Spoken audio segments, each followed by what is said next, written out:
podcast. My name is Keenan, joined by my brother Kyle as always. Kyle, how's it going? What's good, everybody? What's up, listeners? What's up, viewers? What's up, Keenan? How you doing? I'm good. I mean, as people can see, the setup's changed. The setup has changed because I moved from Florida to Tennessee, so the move's officially done. We got everything kind of settled in, so now I'm just settling in. I start work here tomorrow, but setup looks different. This is going to be a thing. Warner Brothas podcast in the background, the graphic there too. I love it. I'm doing good though. Everything's good. Absolutely. I'm glad I was able to put it together, so I'm glad I did. Yeah. Otherwise, I'm great. Tennessee's great. I slid by the hurricane that's hitting right now in the area that I would have been in, so like cool by me. Missing that. That was nice. For sure. I was gonna say all my friends are doing well as of right now, so hopefully that stays intact there. I think it's mostly over with in that area, like the hecticness of it. So if it hasn't been hit terribly now, it should be okay. But safe to everybody that I know and everyone that I don't know that's still getting affected by the hurricane for sure. Absolutely. This guy Aubrey. I thought September 9th, I'm like, okay, I think it was September 9th or whatever the date was for it. And then I get a message in the group chat saying Drake tonight. I'm pumped, obviously. It looked like it. Why wouldn't I be excited that Drake's coming 2 weeks earlier? Great. Gets to 12 o'clock, 12:10, no Drake. What's going on, Aubrey? What's going on at OVO? I need to know why it wasn't dropped or when it is going to be dropped, but we're here talking what our expectations are for that album because, I guess, it didn't drop. We were prepared to talk about said thing. But so what are your thoughts, Kyle, going forward on this Drake new album, For All My Dogs, with Adonis with the cover art, which I know you hate? Yeah, I don't necessarily hate it. I just think it's a trash cover, which, again, isn't a surprise because that's kind of what Drake's known for. He doesn't really ever have great covers. I mean, I was going through, I think there's probably only 2 or 3 that I really think are dope, So, no surprise there. It reminds me a lot of when Kanye, when he did I think it was the Ye album, that little 7-track album. He just he took a picture on his phone of the mountains in Montana, like right before, and he sent that in for the release. So I think that's the part of Drake's career where he's at, is he's just bored. Like, I don't know if you saw him. He was playing like pickup with KD and a few other NBA guys, and he had his shit he had like pink bands in his hair with like 2 puffs like all the way up here. Like, he's just bored at this point with his life. So I'm gonna make, because we're gonna be talking football later, I'm gonna make an analogy here or a connection, whatever. But I don't really know what to expect out of the 2023 New England Patriots. You could tell me either way. It's going to be successful. It's going to be unsuccessful. That's how I feel about this album. I mean, I've come on here and said how much I think her loss is kind of overlooked. And, to me, I don't know whether to say CLB was underrated or overrated, but it didn't meet my expectations. I mean, we did a lot on that album when it dropped 2 years ago now, which is crazy. And, it very much seemed like I called it Drake karaoke at the time. Like, he's got Lil Baby on there. He's got Dirk on there. He's basically doing songs that they would do, but it's a Drake title, that he had, the So Sexy song, all that. So, before CLB dropped, the way you're talking about this album, you got high expectations. That's how I felt about CLB. That was like the height of the him and Kanye beef. I thought that, he was really going to go to just for the throat. And that didn't happen. Then Her Loss comes a year and a half later. And I think that's a fantastic project. Like, that's one of my favorite Drake projects, period. Like, that's in my top 5 Drake projects, period, already. I can't say already. It's been out for some time, but you know what I mean. But so I really don't, if this album flopped, I don't think it's possible for a Drake album to flop as far as numbers. He's gonna do numbers regardless. But as far as meeting my Oh, expectations, they'll never flop numbers wise. I truly don't know. I could see it being another version of CLB. I could see it being a fantastic album. It would, at this point, I would hope he's going to try to make his best work, and I didn't get that from CLB. Again, the album with 21 though, Her Loss, I think that's some of Drake's best rapping in music. Period. And I don't think it gets talked about nearly enough. But what are your expectations? It doesn't get talked about really. My expectations, I'm actually very excited for this one. I have this weird feeling that, as I said, it's going to be Drake's best project. I think I said since Nothing Was the Same. And if not, if you're reading this, is too late. I feel that this album is going to be very good. There's with the album cover, I understand that the album cover is as lazy as it gets.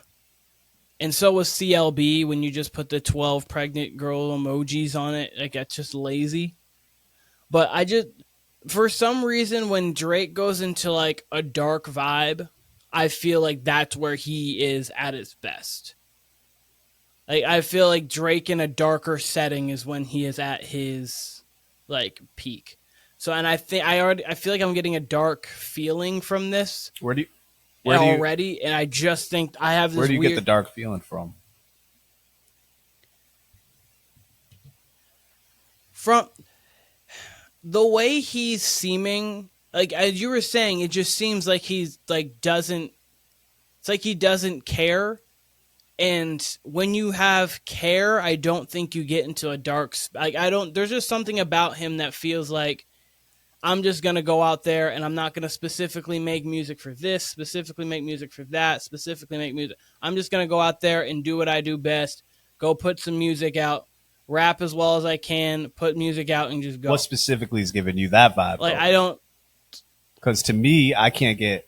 Well, I can't get any read on the album because all we have is a child drawn album cover and the album title and a corresponding poetry book that's like all, excuse me, I guess you could call them haikus. Like, it's all like one line poems. Did you hear about that with this book? Yeah, no, I saw it, and so, I could be dead wrong about this. I get like there are little, like very very little things because obviously Drake's a very subliminal guy, and like little things like even just the color scheme, even though it's literally just something he wrote, like something that his kid drew. It's just a black background with the red kind of scribble out. I mean, red and then like the white outline or whatever it was. I think white outline of that. But and then the title for I just feel like it's going to be a darker version of Drake. And when it gets into that darker version of Drake is where I think he makes some of his best music. Because I think when he gets into his darker setting, he gets into his, I'm not worried about the charts. I'm more worried about just putting out what I want. And I think that's when you get the I don't know best if we've ever got. My counter to that would be I don't know if we've ever gotten not worried about the charts Drake. I think Drake's always kind of played to the radio, always played to what's out. I've never seen a version. That's what I thought CLB was going to be, and it was the complete opposite. But I feel like the Nothing Was the Same to If You're Reading This Is Too Late is less charts. I think it was just naturally because it was Drake that it became charts. But like Started From the Bottom would have been really the only chart song on that. And then If You're Reading This Is Too Late, like songs like Legend hit the chart, but I don't think that's like a chart record. I would agree. Hotline Bling is a hot chart. Like, you know that. I would agree with you on If You're Reading This Is Too Late, because that's like his only real. I don't even want to say rap because there's a lot of R&B on there, but that's more in the vein of like Travis. It's got heavy Party Next Door influence. Nothing Was the Same. I think it definitely had. I mean, I had Hold On, We're Going Home on there. Like you said, Started From the Bottom. Those would have been like out of the 14. That would have really been the two because I mean you had Tuscan Leather, I mean, it literally says there's nothing Get for the radio. They'll still Get play it All though. Me with Two All Chains, Me, Big Sean. That's definitely a Chase record. So I mean, Drake's always. I don't know if it. See, I don't know if that one's a chase to me. I feel like that one's just like one you do and then like it I mean, happens. Like because otherwise you got like you put songs Sean and Two Chains at that time. Two Chains like, on a club song. It's not meant to be no filler. That certainly was no filler. So I mean, that was definitely chasing something, and it did it. Like it worked. Like that was it but was it was playing in the places it was supposed to play yeah, at. I I still think you. I mean, I still think you're gonna get hits off of it, but that's like 3 out of 14. Because you have Wu Tang Forever, Furthest Thing, Come Through, Own It. You've got Pound Cake. Like all of those are not in that. They're just like Drake making music is what I feel about those songs there. Sure. So like it started from the bottom. Yes, absolutely. Hold On, We're Going Home.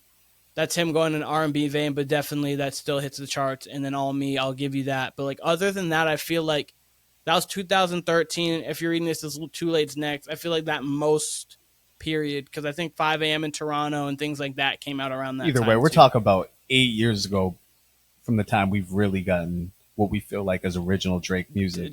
And I mean, look, I mean, I agree with you about if you're reading this, it's too late, not being Chase necessarily. I mean, he definitely went for a more trap sound on the hip hop songs. On the R&B tip, it's definitely a Party Next Door inspired record, much like how Take Care is a Weekend inspired album. Absolutely.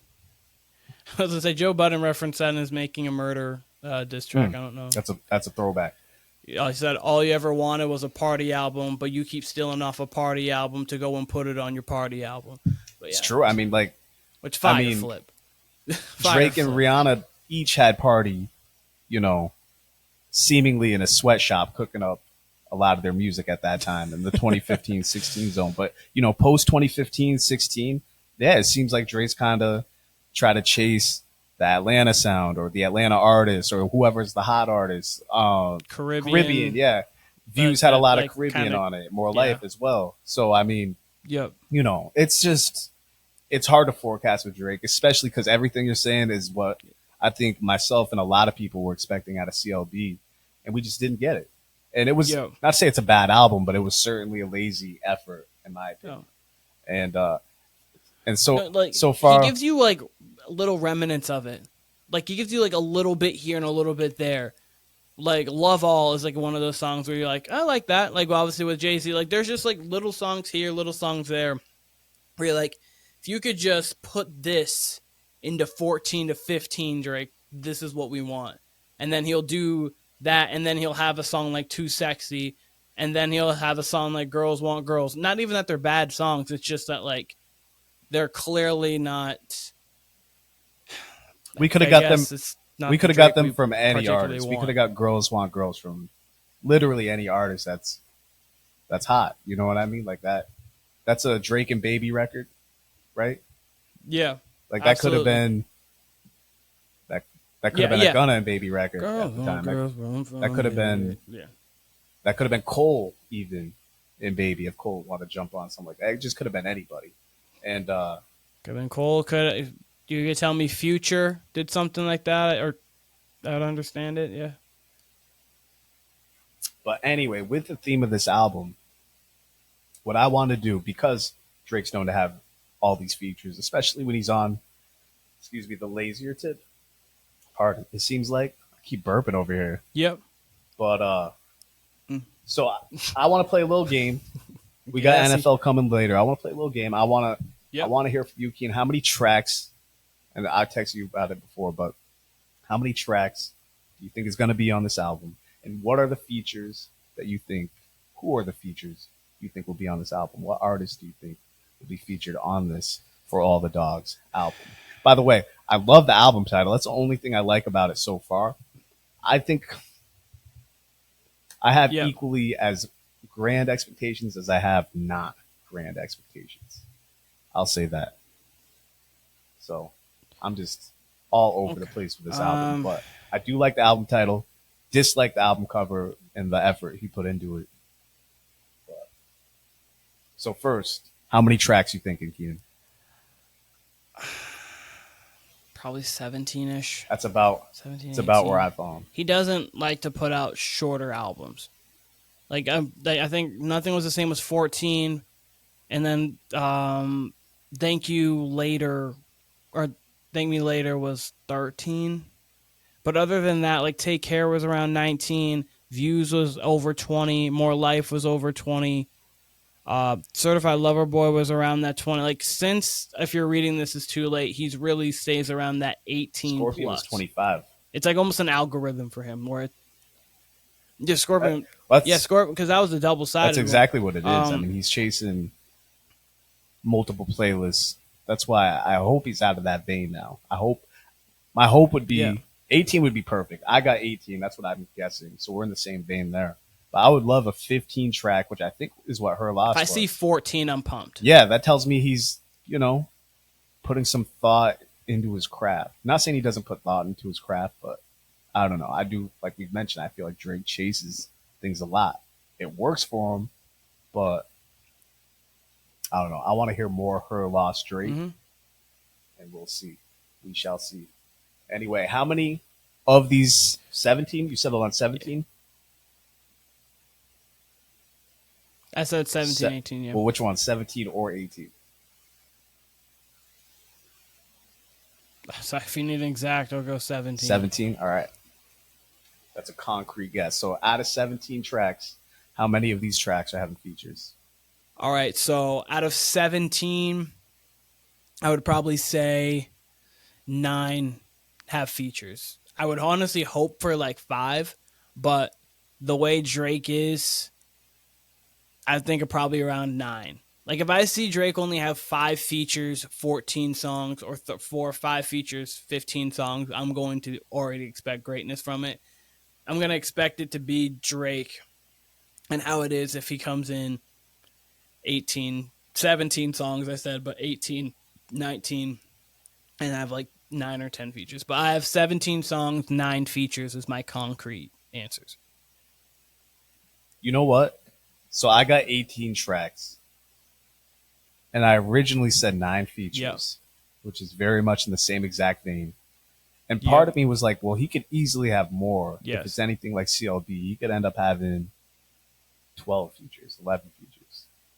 But something tells me, like, he just has to switch it up from CLB. Like, Her Loss, I believe, only had, the only features Her Loss had, I believe, was Travis.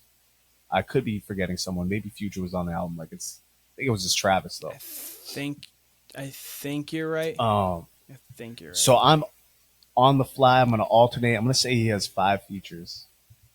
I'm going to say those 5 are. Actually, wait. Give me who your features are first before I get into mine. Because that was the other part of this exercise. Okay, I wasn't sure if you wanted to name how many features. Then I'll go through and who it was. Yeah, okay. let's hear it. And it was just Travis. You were right. So I do think you'll see Travis. I think you'll see Travis. I think you'll see 21. I think you'll see Lil Baby. I would almost want to guarantee those. Those are 3. I don't think he's going to tap into his Jay-Z bag, but he loves to do that. 3. I would say 4. This one I'm going to be excited for if it does happen. I'd say Meek. Meek is 4. Future 5. I'm trying to. What woman would he have? I feel like he's gonna have like a woman singing us. Obviously, he can't do Rihanna or anything. Those 5 right now were the ones that I really had concrete. Afterwards, I was trying to go through and think of what would actually make sense. Because sometimes Drake just has features on it that I would not expect and see how it goes over. I would love for him to do something with like Cole, but that's not going to happen. I could not see that happening, but I would love to see it happen. He hasn't done that since In the Morning. But 6 would probably say 2 Chainz. Interesting. 7, I'm hoping, this is a hope. I hope he has a SZA hook or like a SZA featured on a song. I would hope. I'm going to put that as my 7. That one I'm not confident in. That's more of a manifestation, if you will.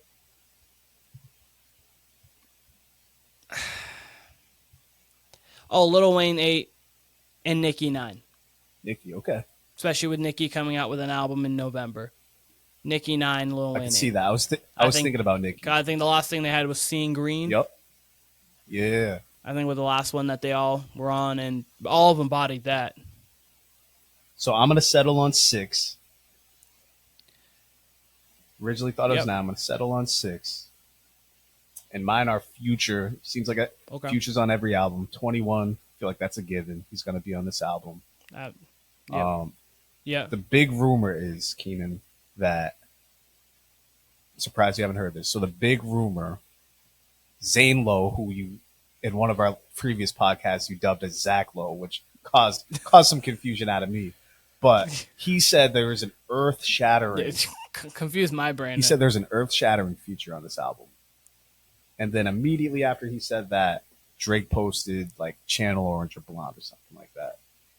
So people are speculating that it's Frank. I personally just can't even wrap my head around a Drake-Frank feature. I just can't wrap my head around it. So even though that's what every sign's pointing to, my earth-shattering feature is one that you just mentioned that you said you don't see happening, which is J. Cole. So I got Cole on the album, Savage, 21 Savage. I would love it. I got Future. I'm going to go Travis just because that album just dropped for Travis. Yep. You know, they seem to have synergy. That's 4. Yeah. And then these last 2, they're going to be actually shit. You could convince me of 7. By the way, I think 21's featured on 2 songs. And I feel like Future's going to be featured on 2 songs as well. Okay. Damn, it's hard to narrow these last 3. Okay. I want to say Burna Boy because he's hot right now, and I feel like Drake could ride that wave. But he's been off his island music for a while, off his Afro beats, all that. It's been off his ting bag. Yeah, I would not be surprised to see him go back because Afro beats is on such a wave right now. But I almost want to put that, but I think at 5, I think Rick Ross is on there. He's on every major Drake project, it seems like. Oh yeah. And then 6. Yeah. 6 for me because I agree with you. He always seems to fit a good female R&B artist in there. I want to say Summer. I think I'm going to lock Summer in as my 6 with Burna Boy, Missing the Bubble, and Young Thug Missing the Bubble. I feel like Young Thug would be on there too because he's a go-to for Drake. Another one, Lil Durk. Durk as of late. Was another one I just thought Durk as of late. But Thug, like he was just on Thug's album that Thug released about 2 months ago, and Thug's in jail. And I think Drake had 2 features. I like his verse a lot on that. You went, I should say. Man, I might include Thug on there instead of Summer. Yeah. Keeping that it's going to be a rapping heavy album, assuming I'm going to replace Young Thug with Summer Walker. There we go. That's my 6. Cole, 21, Future, Rick Ross. Who the fuck else I said? Young Thug. Who was my 6? My old ass can't even remember. Where's that 6 right there? Future, right? I said that. Future, Frank. Future, yeah. You said Future 2, 21, 2. Yeah. And then J. Cole. So I do think Travis. That was the other one. It's Travis and then Rick Ross. You'll never see it, but I'd like to see Kendrick and Drake one more time. That'd be cool. Could be. They've been. You've seen them on 2 songs together, and then Kendrick did an interlude. But that's that. Unless I'm forgetting something that happened before, but no, I don't think that's only been 2 tracks and then the interlude. I would love it. It would throw off. I'd love a Kendrick feature anyway, but Kendrick's probably back in his hiding hole for another 4 years. We'll see him in 2026, 2027. I think we'll see Kendrick next year. all Kendrick. I very hope I hope you're right. He's off. Last time 2.5 years, nothing moved him, and then he made an album. So it's hope. He's off TDE officially, right? That was his last contractual obligation, and everybody over there gets, fucking handicapped. Like they hold him hostage over there. So I said this last podcast or the R&B podcast. There was no reason for SZA to have 4 years in between her album or whatever it was. No reason at all. So Kendrick being gone from there, I would not be surprised. I believe she had like recorded features that just didn't get cleared. Yeah, I mean SZA. Like I believe she had like a few features that just couldn't get cleared. Yeah, I don't know how SZA of all artists does not get features cleared. She should have been all over the place in the interim, but she was. I mean, we heard her a good amount, but we should have heard her all over the place in between Control going into her sophomore effort. Yeah, I don't know. It's weird. They have such quality music over there at TDE. 3 singles. Yeah, and she had Lucy's coming out left and right. It's just they have such quality music over there at TDE, and yet they can't seem to like ride the wave. They'll have Schoolboy come out when all of them were dropping that were in TDE, like really rapping. They had the BET cipher. You didn't hear from them ever again after that. It seemed like, besides Kendrick, you had J-Rock come out later on, and J-Rock's just now dropping singles in 2023. That album released in 2018, I believe, 2018, 2019, around there. So I mean, and it was fire. It was his most popular album. When it was fire, it had a lot of good music. Featured Kendrick on multiple songs. Had SZA. Had I can't remember also who else, but there was a lot of songs. That was one of my favorite albums from that year. Like J-Rock's released a lot of music. Ab Soul went from like 2016, which was Do Without Wilt, to then last year, or I was gonna say, till last year when he released his album. Schoolboy Q waits forever. Isaiah Rashad, wherever he is, I don't know. That's the thing. I don't think none of these artists want to wait forever. I think it's a management thing. And that's what you saw a few weeks ago, I believe, with Reason and Punch. They were going back and forth online. I don't know if it was Punch. I don't want to spread misinformation out there. But, he was going back and forth from someone from TDE's management about, this shit. And I think Reason just dropped recently, which would make him, some of the most current to have two different. He did, and that was like 3. He was 3 years in between. Yeah, and his was like 2.5, 3 years, I think. And he's one of the quickest. I think it might have been 2021. As I say, I think it was early 2021 because I really liked his debut. Because you saw him a little bit on the Dreamville project, and then he put out his Look Who It Is, and then he put out New Beginnings, and that album was fire. I gotta leave. No, you're good. You're good. 2020. No, I didn't know if you were already recording. How would you leave, bro? No, just like... Tim, you. Oh, we absolutely are recording already, but that's okay because we're about at the end of our music talk, anyways. Tim, you got an 80s porn stash going on right there. All right, Timmy. So I do have a. Okay, go on. What was the question? I said, looks like you got like an 80s porn stash or like cop stash going on right now. I got a little something. I like it. I didn't notice that on draft. Yeah, no, day. Kyle thinks that you only have sex with music in the background. What? Videoed music in the background. Gentleman never tells. But anyways, what I was gonna ask you is, I know you like music a little bit. Drake album. Do you think it's gonna be good, bad, or in between? You're asking me, or you're asking Quick question. Kyle?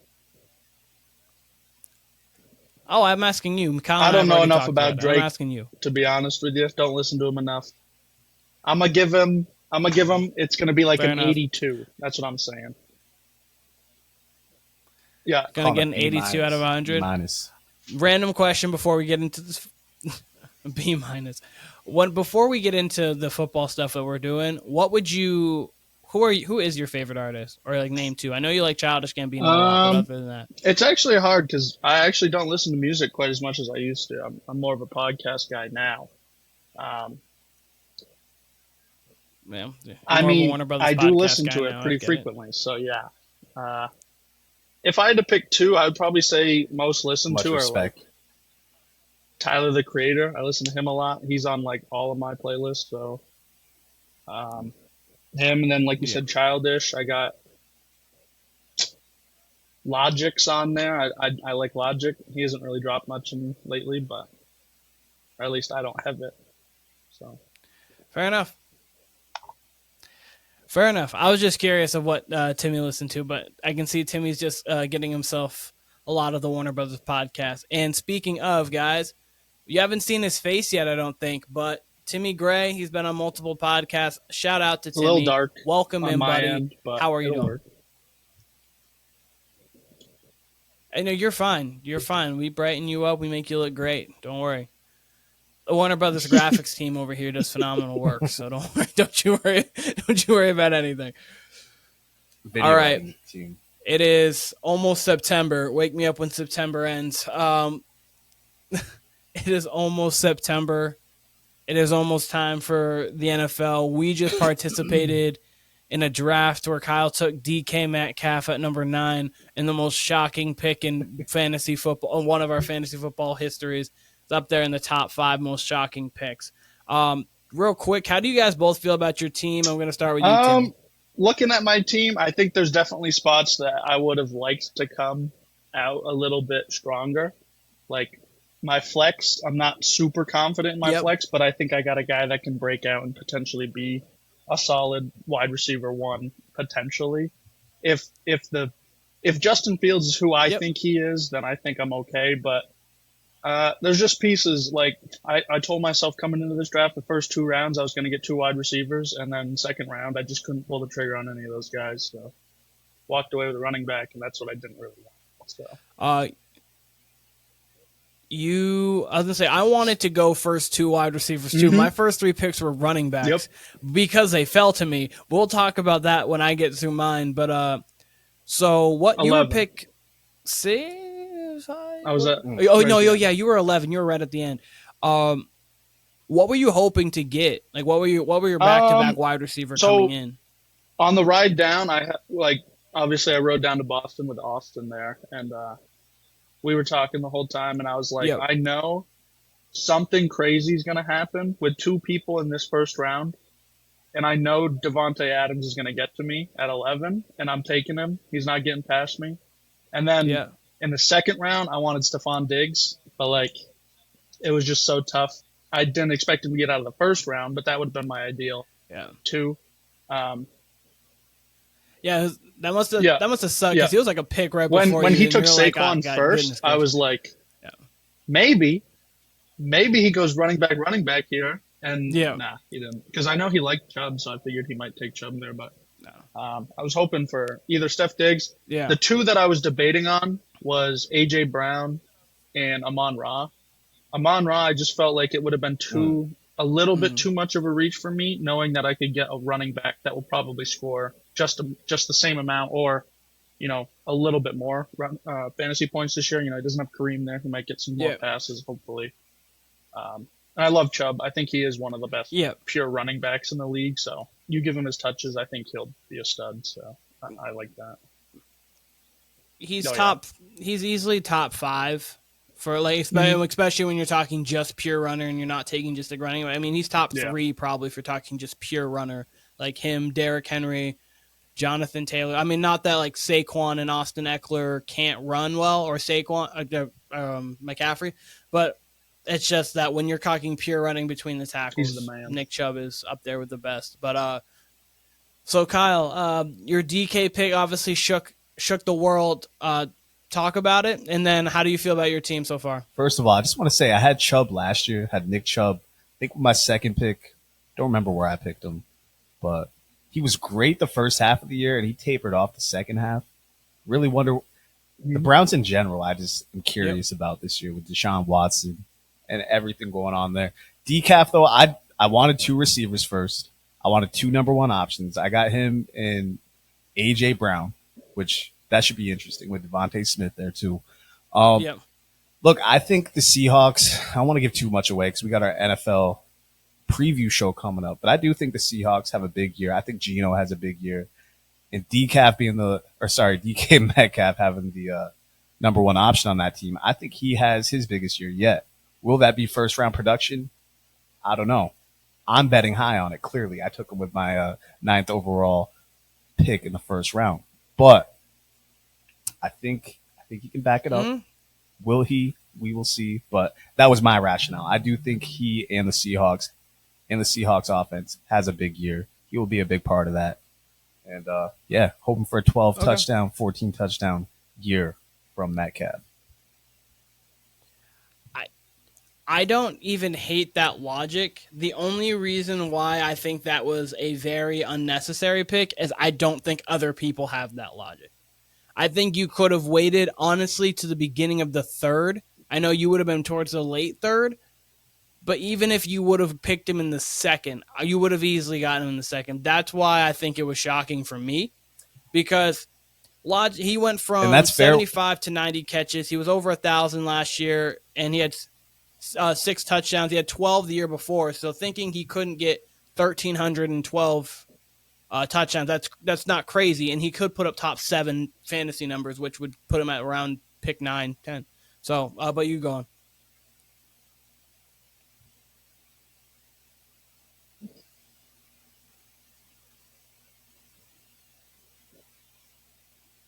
Lost you guys for a sec. Y'all there? No, we're here. Yeah,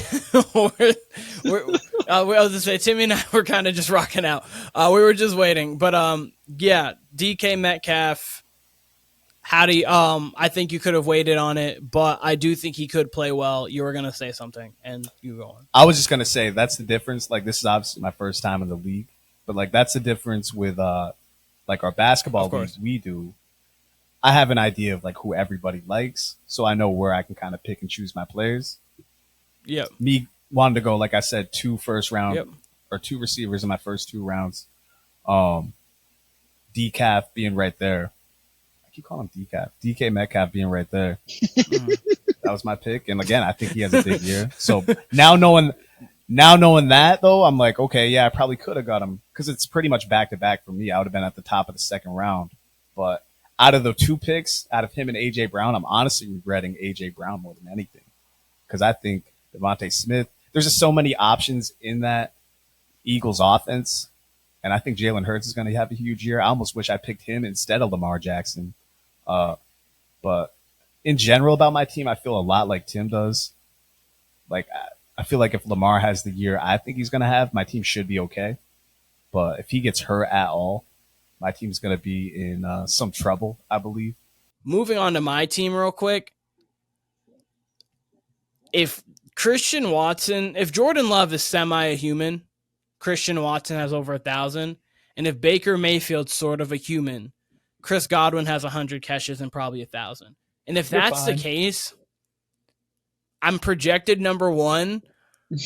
I'm feeling as confident as can be. Like, my wide receivers are the only thing. Like, I got Bijan at 8, and I was like, I didn't think he was going to get to 8. I was really prepared to get, like, I was going to go Cooper Kupp because I thought he would fall. But I was planning on going receiver because I thought I could get a Cooper Kupp and then possibly scoop up, like, an A.J. Brown or something in the second round. Like, and that was the plan, to go those 2. But it ended up going Bijan.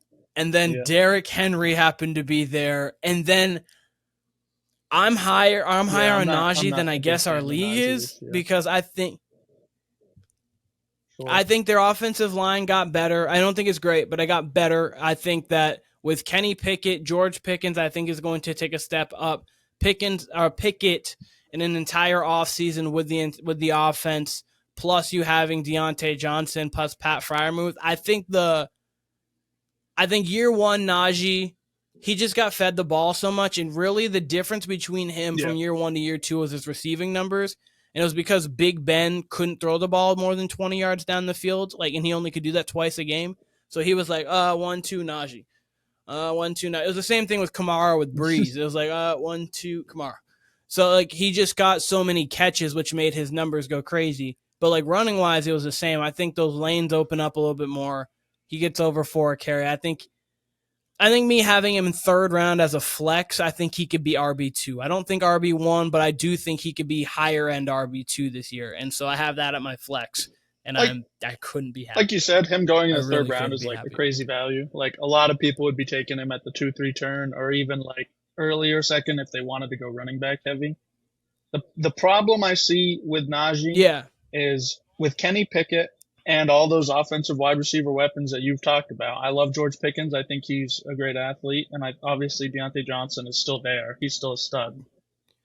It's harder for Kenny Pickett to just dump the ball to Najee, especially with Kenny Pickett being a younger quarterback. Like, if you think about Big Ben 10 years ago, he probably wouldn't have dumped it quite as much as he did a few years ago when Najee was the RB4. Exactly. Oh, absolutely. Because he even had legs. He even had 2 legs under him. He had a right he could still run. He does. And Kenny Pickett's a little bit more willing to run, a little bit less willing to dump the ball. And then the other problem we saw with Najee last year is he averaged pretty poor running back numbers when it comes to running the ball. Because 1, his offensive line was terrible. And 2, he was having like a foot injury for a lot of that. If he doesn't quite return to 4 yards per carry or better, like hopefully we'd get him closer to 5, obviously, if we want a fantasy stud. Of course. And those passes aren't there, then I don't know. Maybe he lucks out and just gets a lot of goal line touchdowns. But in that case, third round, great value, but not a guy I was looking to have as an RB2. See, that's the thing with it. I wasn't looking him RB2 either. I was looking for him RB2 if he fell to like the 4th, because my goal was to get, or like if he was at the 4th, even if he had to be my RB1, if it was a 4th round pick, I'm fine with that as an RB1 in the 4th, because I was hopeful to get 2 wide receivers, quarterback, running back were my first 4, and because last year I tried to do the wait for a quarterback because like the top end crop, but like with how important the quarterback position is, there really is a huge difference between Mahomes, Burrow, Allen, Hurts, Lamar, then to Kirk. Like in years past, it doesn't feel as much, but they can. Yeah, it just feels like they change a game because Kirk is way more often, even if the points aren't there, Kirk's 12. way more often to give you that 175 yards, 1 touchdown, 2 picks. Then Mahomes is not going to really give you that. I totally agree. That's what the top 5 quarterbacks are like clearly separated from the next 10, right? Those next 10, you could probably group them all into one tier and just be like, if you got one of these guys, cross your fingers and hope you have a good week. If you got one of these 5 guys, you're fine. You don't have to worry about it. There's really, like, fantasy wise, Mahomes, Burrow, Allen, Hurts, Jackson, 1 tier, Herbert, Rodgers, Lawrence, Prescott, Murray, Tua, you're next. Yeah, Kirk don't Cousins even really care down, about those figure guys. it out. Yeah, anyone F. Kirk Cousins, Stafford, Wilson. I need them Goff, to play me one game Smith, like, when my quarterback's on bye, and then I don't care about any of those people.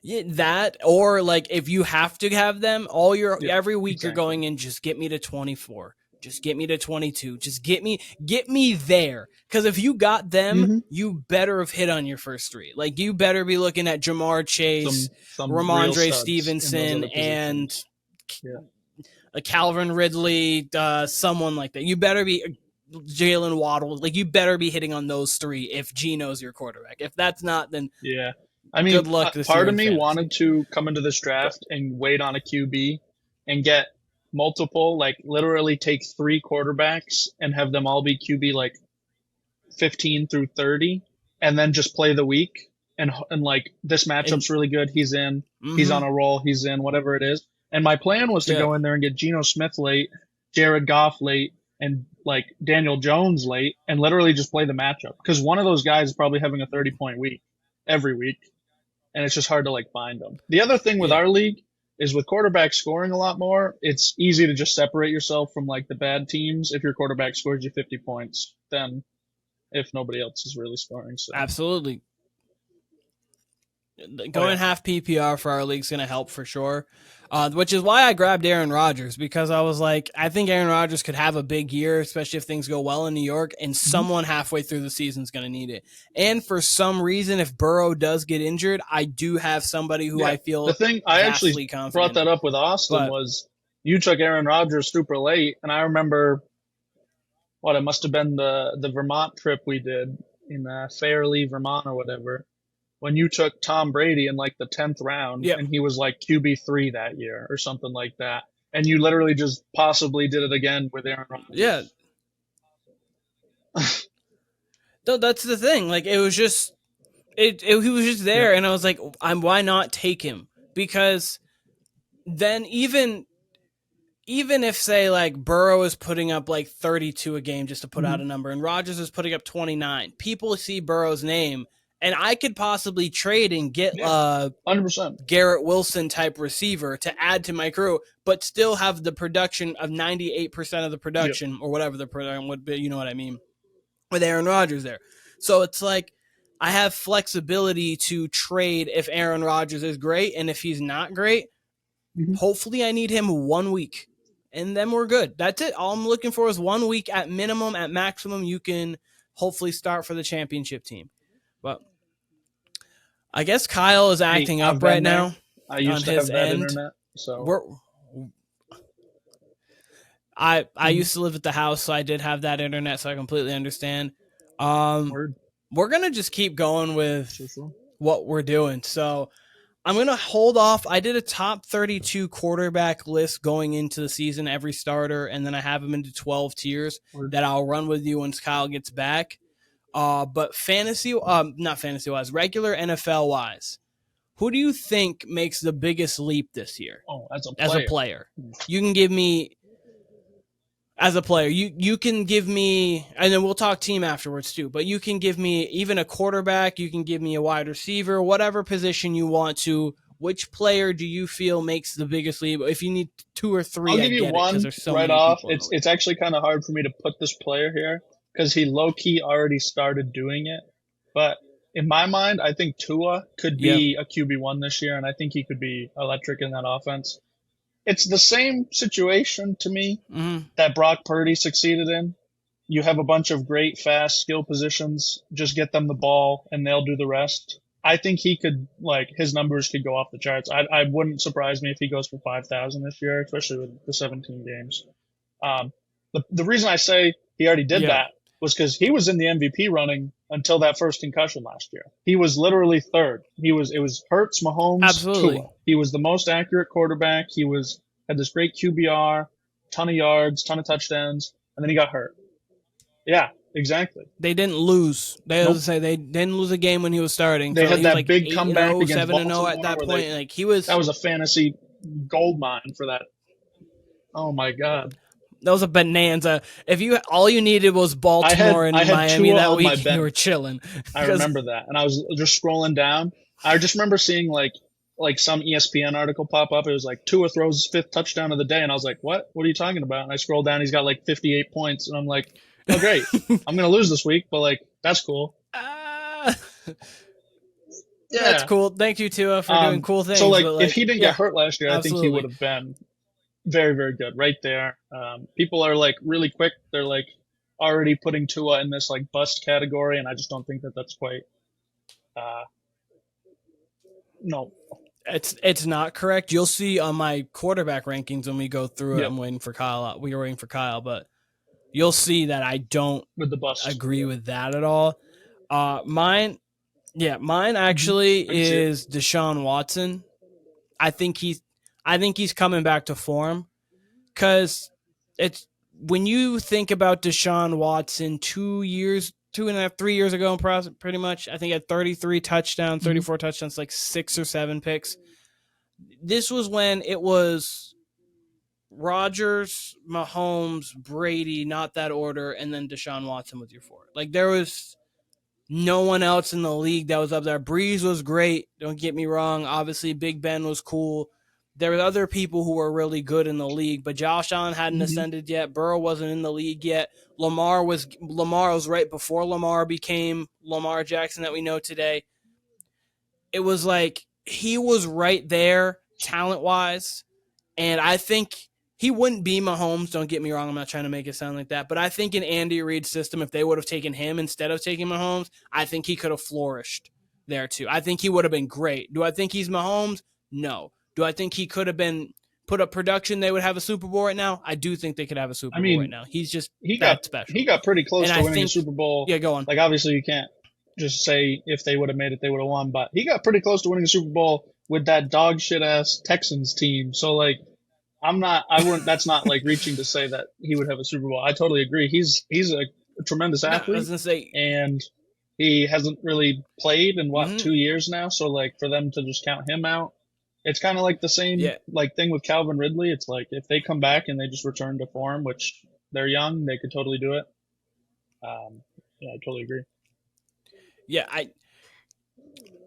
Like even more so with Calvin Ridley than Deshaun. Deshaun, it's a quicker, like obviously you have to read the defense, make throws, make and all that stuff, which is why I think this year he could be much better because he's got a full year in that offseason. He got the rust out last year. He already played the Texans in Houston, so he got out that like revenge, like comeback, whatever game you want to call it. So like he got He's all back. that stuff out. Hey, it's the brother. I can finally fucking Good. see you guys. That makes a Is your mic close to you right now? Jesus Christ. You're good. It's not my fault. You're perfectly fine. It's back. But anyways, we'll figure that out. Kyle, I'll ask you this question. You don't have to answer it fantasy wise. You can't answer it fantasy wise. Sure. You're good, Timmy. You could answer it fantasy wise. Who do you think in the NFL makes the biggest leap this year? A singular person.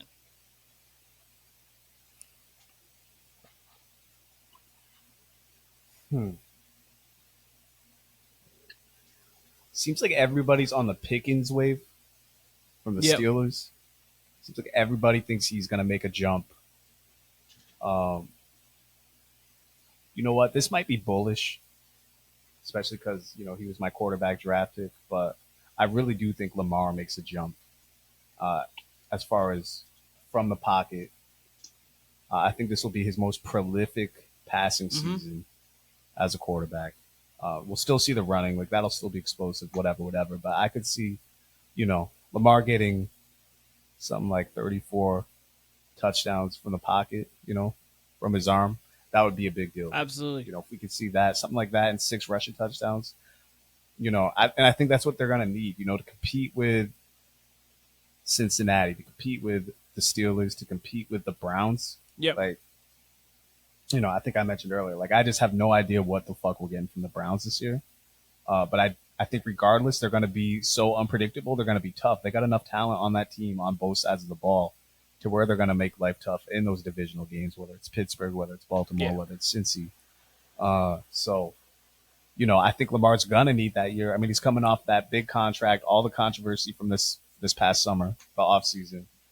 So, yeah, I think he does need to come out and perform. So I do think even with a league MVP, I think Lamar takes a leap as a player, as a thrower, as a pure quarterback. I could see it for sure. And Lamar is a really interesting person as a quarterback because I think Burrow's number 2. I think that's kind of like a consistent thing for like a lot of people. Some people may have Allen, whatever. Obviously, Lamar was right up there with Mahomes right after that MVP, and then kind of afterwards, little playoff, not much playoff success from there. Obviously, they lost to the Titans that year, and then afterwards, he didn't progress as we thought in the pocket. He's one of those guys that if he was like proficient in the pocket, you could almost say you would put him in like a Mahomes tier, and it's because of how electric he is with his legs. And because he's such a different dynamic than we've really seen. Like, obviously, Michael Vick, we're seeing Jalen Hurts kind of have a little bit of that, but he's more of the Cam Newton ilk than he's going to be the Lamar. Lamar is just like a super special runner that we clearly. So, like, if he could just hone in getting that kind of talent, it's kind of like I compared him back in the day to Giannis. Like, if Giannis was just to get not even like a KD jump shot, but like get a legitimate jumper, can hit the 3 legitimately, like GOAT status for him is like in sight. Not that he would get to it, but just like it would be so unfair because you wouldn't be able to stop it because you'd have to play him close, and that's 2 steps and a dunk. And it's the same thing with Lamar. If you had to play him straight up with just a spy, you couldn't just load up. it would be almost over for the league. So like that's the kind of thing with Lamar that's interesting. And if he does make that leap, he's one of the only people in the league that really could dethrone Mahomes from the best quarterback in the league. But I don't know if anyone's going to. And you mentioned Hurts. I believe Hurts takes a leap. I believe Hurts takes a leap this year too.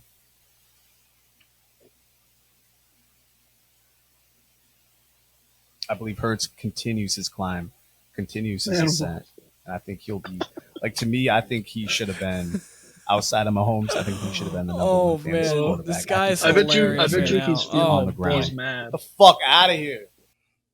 I don't. No, he absolutely is fuming. There's no doubt in my mind. There is no doubt in my mind he is fuming. But do you have any football questions here at all? I know we were talking before. I don't have any questions. I have another breakout potentially. Staying at the quarterback position, Trevor Lawrence. I think he's an MVP candidate this year. I potentially think is on the table. So it's not just potentially. It's it's all there.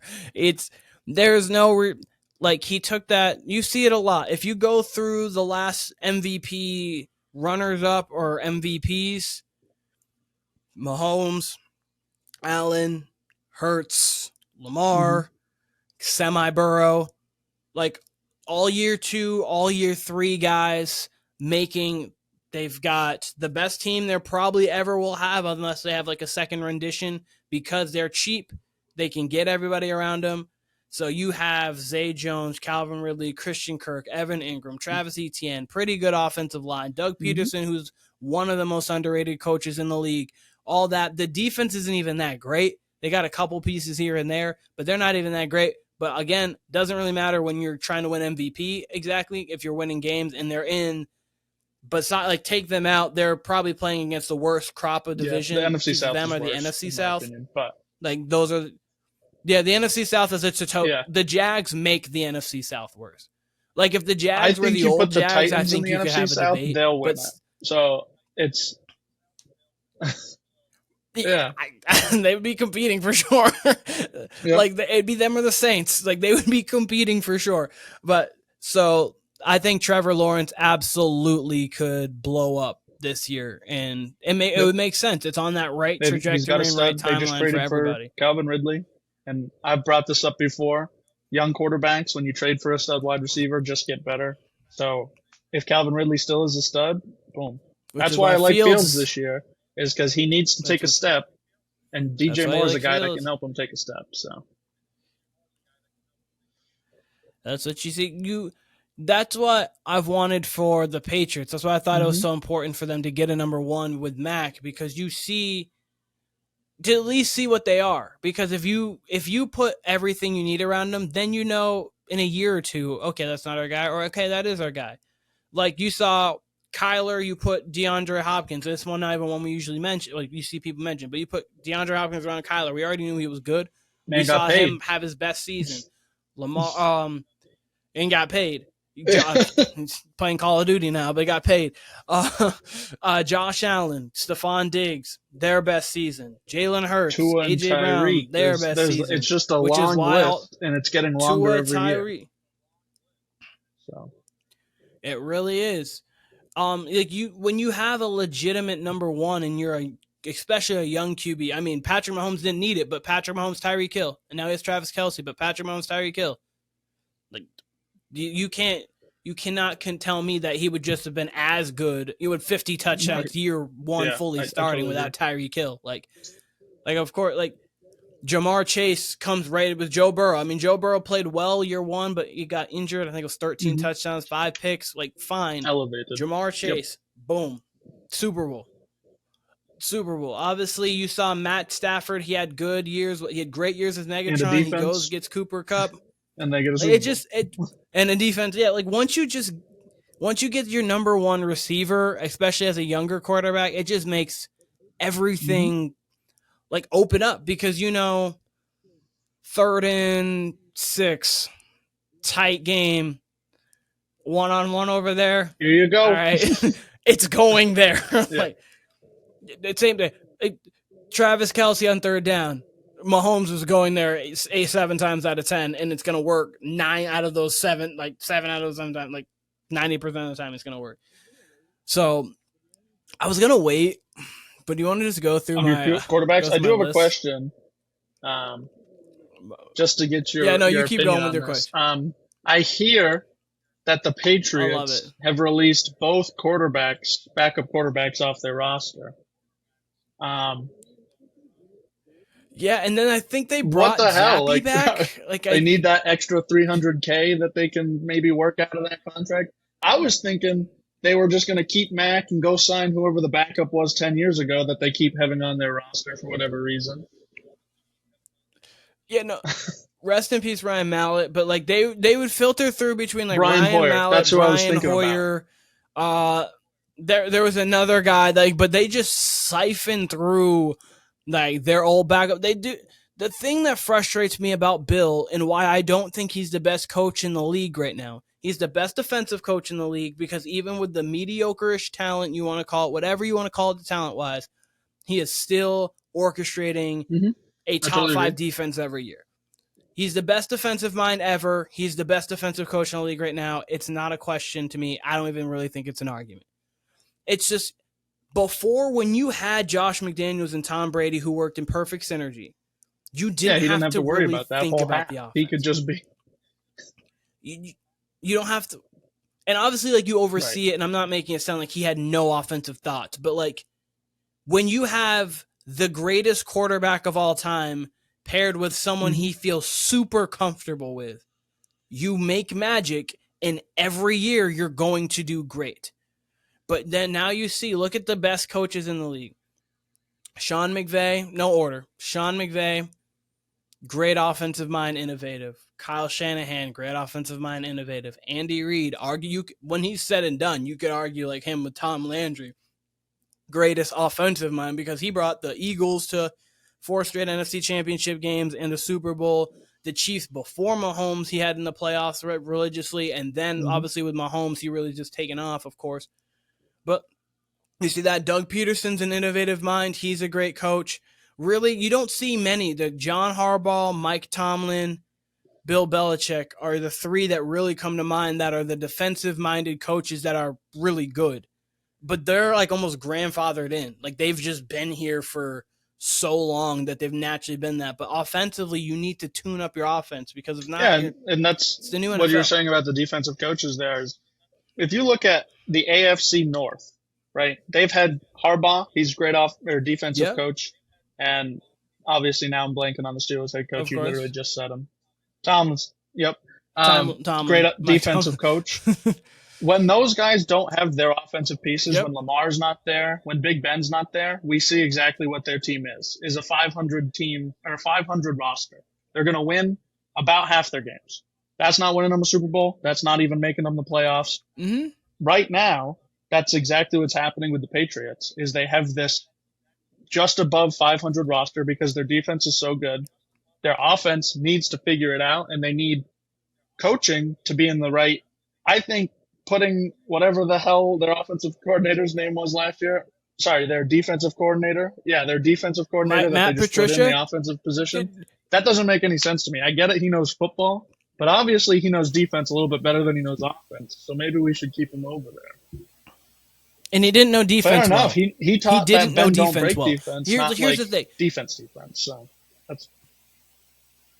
he didn't know defense well. So here's the thing. When you have the greatest defensive mind, as we just said. We talk about Pat Patricia. You listen, you didn't even have to know, and you didn't even have to hear, and you knew who we were talking about. But when you have the greatest defensive mind ever, he orchestrated with the greatest defensive player ever, Lawrence Taylor. He had 2 Super Bowls over there, comes to the Patriots, greatest show on turf, we'll hold him to 17. Going through all of that, you don't need to be great. You have a pencil with a laminated sheet. What are you doing? You go to Detroit, you know what you try to do? Let me bring Kyle Van Noy over. Let me go bring these Patriots over. You know what you did? You sucked. Dan Knee-Eating Campbell's done much better there. Like, regardless of his press conference, the Lions might win the division this year. They were good last year. So, like, he's done well. He at least has him playing hard, fighting hard, and good. And then you come back, you're going to bring him as an offensive coordinator with Joe special teams judge who didn't do well in his coaching job. Like, see, like him, and then we're going to just bring back Bill O'Brien, which is cute and all. It's cool because at least it's an offensive person. He just came from Saban, but like he's not like we'll see if he's more innovative now, but like even at Alabama they're just so obviously so good, but obviously they didn't win it last year. They weren't even in the contention when Alabama had to face up against teams that had amazing offenses like Tennessee. They couldn't hold. They just couldn't keep up. Even with a top-tier defense, they literally couldn't keep up. So, I was gonna say Bryce Young had to put him on a back, but like it's like when it comes down to it, play calling does matter. Like NFL coaching matters to me more in the NFL than it does any other sport because of the play calling. Because of you have 11 guys to control instead of in the NBA, you have 5. Obviously, in the MLB, coaching does matter when you're playing in like this pitcher for this situation, this for this situation. That's more just situationally, but still it comes down to, okay, my ace is rolling. Okay, Mookie's at the plate. Like, he's just got to see the curveball and hit the curve. Like, it comes down like that's it's a team game, but it really comes down to individuals. But in the NFL, it's just coaching matters so much. Obviously, they have to go out there and make the plays, but the position you put them in makes everything. And so, yeah. Long story, NFL's Bill Belichick. League, I hope that we can do something. I personally, as a Patriots fan, I'm out of here. I mentally hope that we suck like the worst team in the league. Because Caleb Williams, I want a top 2 pick. If we get Caleb Williams or the other kid that I can't think of right now, Drake May, I think is his name, 26 the North now. Carolina guy. Yeah, absolutely. One of those two. I totally agree. Blowing. And I remember having a conversation, I won't say a similar conversation, with Kyle last year about him saying if Mac Jones took a step, they could win a Super Bowl. I don't agree with that in the slightest because they don't have a skill position other than Ramondre. They have 2 mediocre tight ends, a bunch of wide receiver 2s. Juju doesn't even have a knee right now. Are they going to figure that out? To me, they should have kept Jacoby Myers and not gotten rid of Juju. They gave the same contract. I don't get that. They should have kept. They should have kept the younger. Yeah, and then they should have went out. Yeah, you're right. Tried to get the D-Hop. exact same thing. He might not be the D-Hop we know, but he was still great last year. He could be great this year. If they did get him, at least he's a big one that is like taking pressure off of the 2s, and then that helps you a little bit. I mean, I don't mind Zeke. I just don't see this roster. No, I'm fine with that. Perfectly fine with Zeke because Ramondre's a receiving back. He can do a little bit of everything, but goal line guy, you're going to save Ramondre's body. A little sucky for fantasy-wise because Ramondre was going to be just a bell cow, but whatever. For an actual Patriots fan, cool. I'm great. I'm happy with it. But then when you go and I've been asking for this since they won the Super Bowl against the Rams. Like, I've been since they won it then. It's like guys, just get a receiver. We might have still kept Tom. True. Like, if we might have kept Tom. Like, just get a receiver. I'm not asking for much. Like, this year, if he doesn't get signed, give T. Higgins money. What are we using it for? To hold on to it? So Robert Kraft can go to his parties and hang out with Meek Mill in the private jet? Like, why are we holding on to money? Yeah, that's the just question. Doesn't make sense. Especially the way that they've failed to draft a wide receiver in the last 5 years. N'Keal Harry, first round bust. Last year was Tyquan Thornton. Doesn't even look like he will play this year. If he does, I get it. He's a speedster, but that might not be good enough. You might as well just go sign one or trade for one that's proven. It's okay to do that. Plenty of teams have had success doing it. I'm on your side here, which is crazy because I'm not a Patriots fan. It's the one thing that pisses me off more than anything. Anything defensively. If they draft if they're reach in the defensive, I'm like, he's gonna make him a stud. Like, it's there's fine. something they're probably gonna be out of. They're probably out of Bama. They're probably out of Rutgers. They're probably out of Florida State. They're whatever it is. I'm like, oh man, he probably could have got him in the second. I don't really care. He knows what he's doing. It's when you see, oh man, we drafted Sony Michel and didn't take Nick Chubb. Good. All right, cool. Like, it's just the offensive drafting early, we just don't do well. So it's like, hey, we don't analyze these people coming out of the draft well, or we just don't develop them in-house well because our system's really hard to play in. So let's get a guy who's already really good and kind of tailor it around him. T. Higgins, really good player. They won't. The Bengals might not have enough money. Burrow wants them to, but they don't. They'll have to adjust a lot. And if they do have enough money, that means they don't have enough money defensively, and that's probably not a good thing. So if they can't, I understand Burrow might take less to get T. Higgins there, and so kudos to him. But if not, they won't have that guy?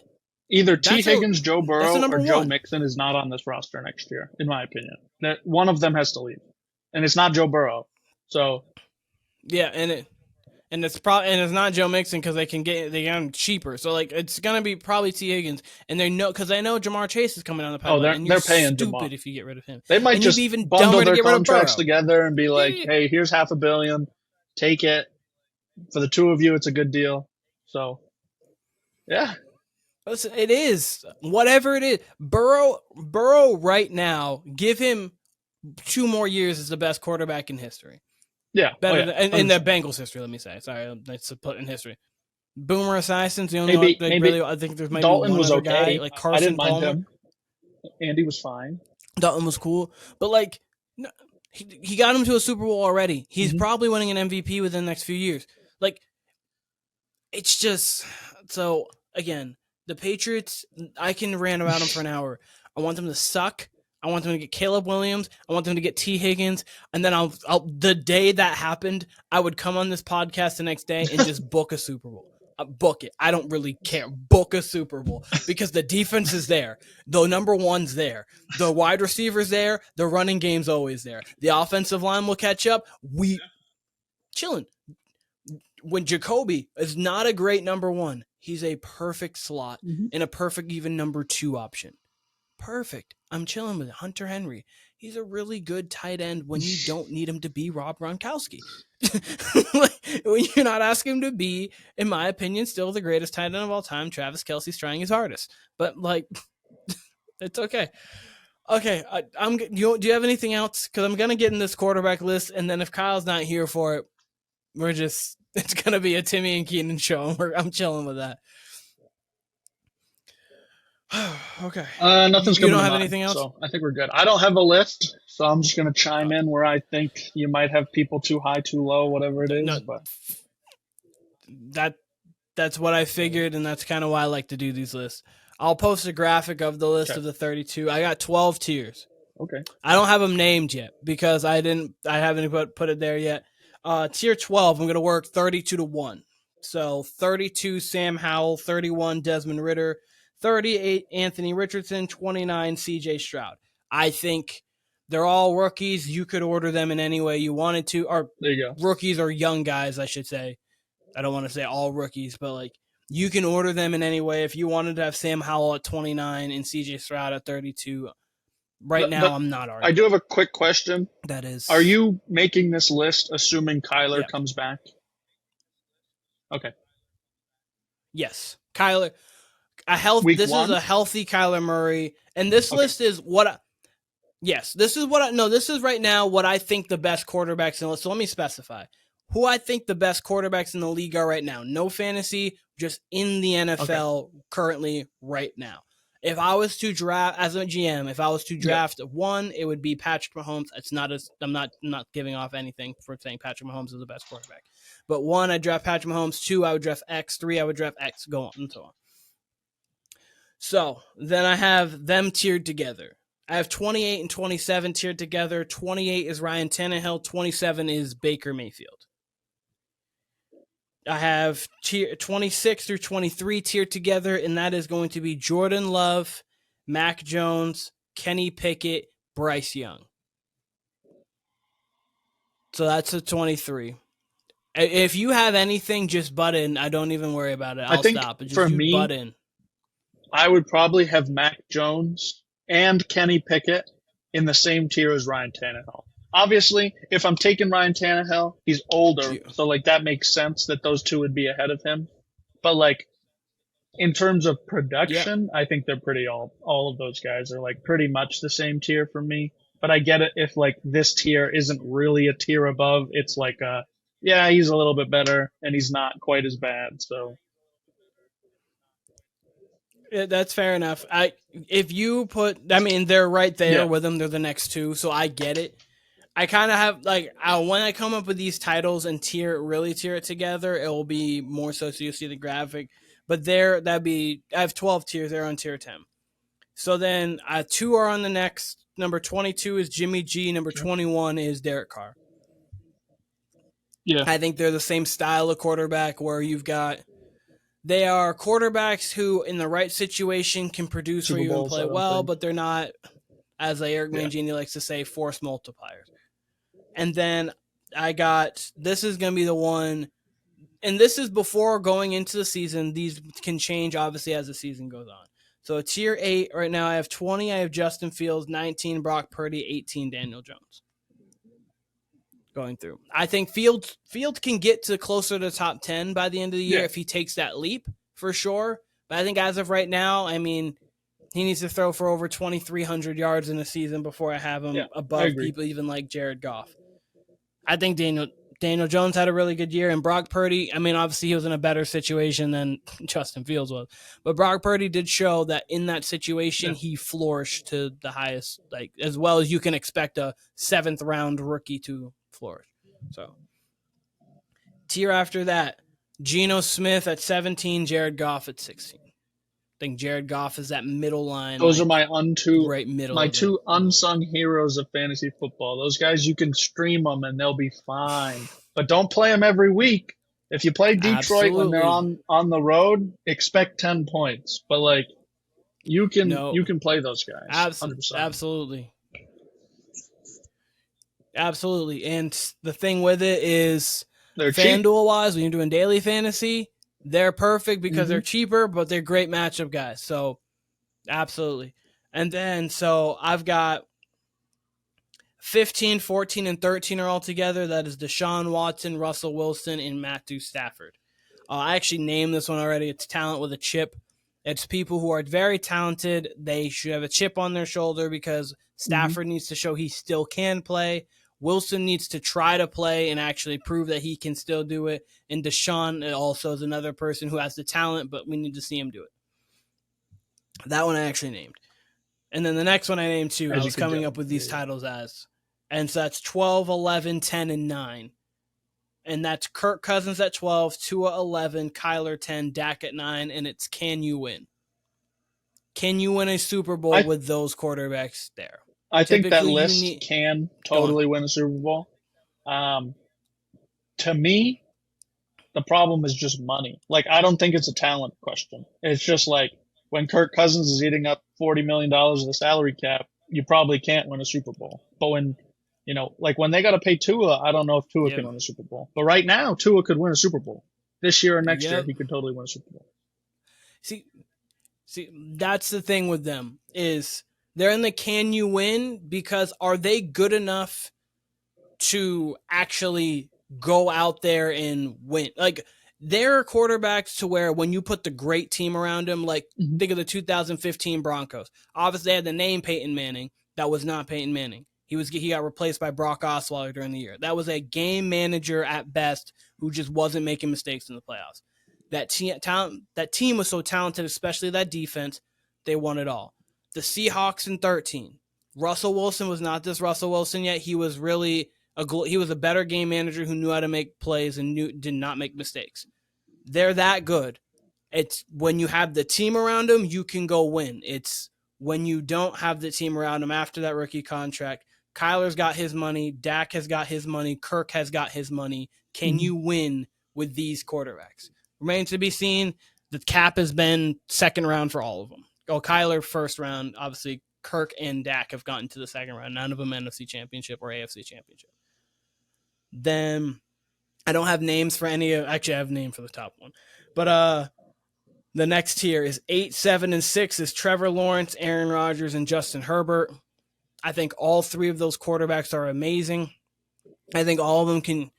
If all of them won the Super Bowl this coming year, I would be like, okay. Quarterback wise, I'd be like that, of course. And their team wise, even the Jags, if they put it together, okay, that just means the defense played up and Trevor really ascended. Aaron Rodgers would have been like, okay, he really did make the difference in New York, and the Chargers have been like, they finally are healthy for an entire season. Really, what it'd be. So they're all there, and then I have 3 more tiers left. So tier 3, 5, 4, and 3. It's Lamar Jackson at 5, Jalen Hurts at 4, Josh Allen at 3.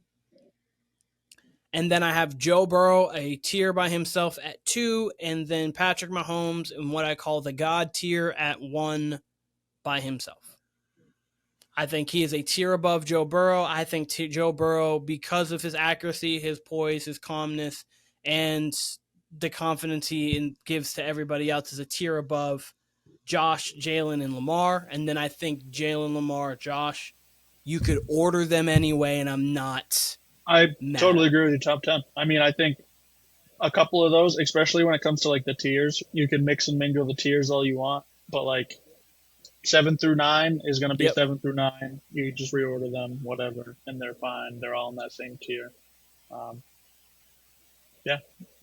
And I totally do agree. I think Joe Burrow is better than Josh Allen. Both for fantasy this year, I think he'll be a little bit better, and for just like franchise guy. If I'm trying to start a franchise, I'm taking him. Yep. Okay, let's hear this top 10 before I get kicked off again.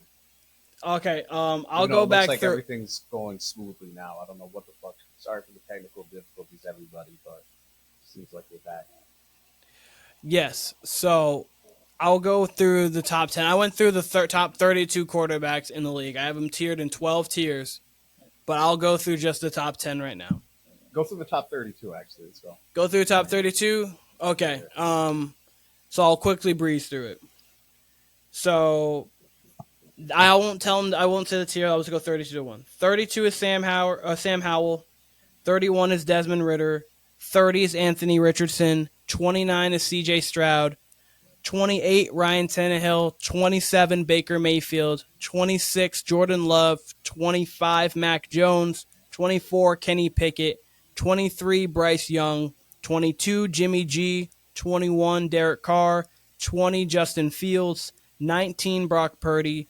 18 Daniel Jones, 17 Geno Smith, 16 Jared Goff, 15 Deshaun Watson, 14 Russell Wilson, 13 Matt Stafford, 12 Kirk Cousins, 11 Tua, 10 Kyler, 9 Dak, 8 Trevor Lawrence, 7 Aaron Rodgers, 6 Justin Herbert, 5 Lamar Jackson, 4 Jalen Hurts, 3 Josh Allen, 2 Joe Burrow, 1 Patrick Mahomes. Do you have Kyler at 10? I had Kyler at 10. This is assuming if he's you can healthy. Put him as low as yeah.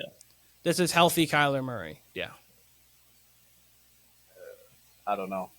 I have my hard time wrapping my head around Kyler Murray, top 10 quarterback. It's I like if watching you want Kyler. If you want to put him at 11, sure. But afterwards, I'm not personally. Kirk Cousins, I'm not taking over him. Matt Stafford right now, I got to see if he can throw again. Russell Wilson, I'm taking Kyler over Russell Wilson. He's just a more athletic Russell Wilson right now. Deshaun Watson, let's see if he can play still. And then after that, I don't even think there's really a conversation. Yeah, I don't know. There's a few, it's all nitpicking. There's a few I probably have, maybe I'd put a little higher.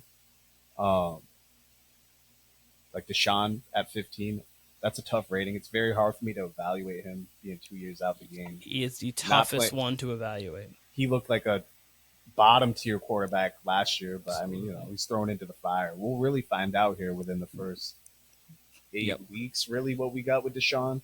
Kyler, again, I get it. I get how, okay, let's take Russell Wilson, who I think has declined. I agree, Russ has definitely declined, but you couldn't have gave him a worse coaching job last year.